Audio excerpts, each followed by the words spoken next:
Pria itu bersembunyi di dalam lubang pohon. Di atasnya ada seorang perwira Jerman yang sedang memburunya. Dia adalah seorang desertir dan hukuman tentara Jerman untuk desertir bahkan lebih brutal daripada untuk musuh. Roth hanya bisa berdoa agar dia tidak ditemukan. Untungnya, lubang pohon itu berada di titik buta. Dia tidak berani mengeluarkan suara. Dia tetap bersembunyi untuk waktu yang terasa seperti keabadian sampai hampir gelap. Baru kemudian, dia dengan hati-hati menjulurkan kepalanya. Perwira itu sudah lama pergi. Cuaca dingin membuatnya menggigil tak terkendali. Tepat ketika Roth hampir putus asa, sebuah kendaraan militer yang ditinggalkan menarik perhatiannya. Di dalamnya tidak hanya ada mantel militer yang hangat, tetapi juga sepasang sepatu kulit dan keranjang buah. Dia terus mencari dan menemukan seragam kapten. Melihat seragam, simbol otoritas, Roth mendapat ide berani. Ia mengenakan seragam dan membersihkan kotoran dari wajahnya. Begitu saja, seorang desertir menjadi kapten Jerman. Untuk membuat dirinya lebih meyakinkan, ia mulai berlatih nada bicara seorang perwira. Was haben Sie gesagt?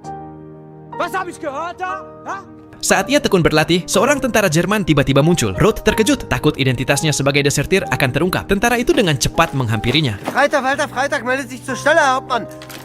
Melihatnya memberi hormat dan melapor, Roth menyadari bahwa ia sekarang adalah seorang kapten Jerman. Ia kemudian memerintahkan tentara itu untuk memperbaiki mobil. Tak lama kemudian, tentara itu mengendarai mobil keluar dari lumpur.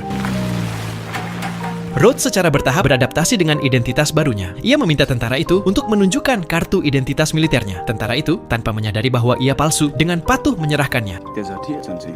Prajurit itu dengan cepat menjelaskan bahwa dia bukan seorang desertir. Dia hanya terpisah dari unitnya. Dia tahu bahwa tentara Jerman sangat kejam terhadap para desertir. Roth tahu prajurit itu berbohong karena dia melarikan diri dengan cara yang sama. Tetapi dia tidak membongkar kebohongannya. Dia bahkan memberi prajurit itu sebuah apel. Keduanya memutuskan untuk mencari restoran untuk makan besar. Dalam perjalanan, dia diam-diam membuang seragam desertirnya. Malam itu, mereka menemukan sebuah penginapan. Dia menggunakan seragamnya untuk mendapatkan makanan besar. Tidak hanya itu, pemiliknya juga memberi mereka kamar. Tepat ketika Roth hendak tidur, prajurit itu tiba-tiba memanggilnya. Mereka telah menangkap seorang desertir dan ingin Roth menghukumnya. Ini jelas merupakan ujian. Untuk menyelamatkan hidupnya sendiri, dia tidak punya pilihan selain mengeluarkan pistolnya dan mengarahkannya ke kepala rekannya.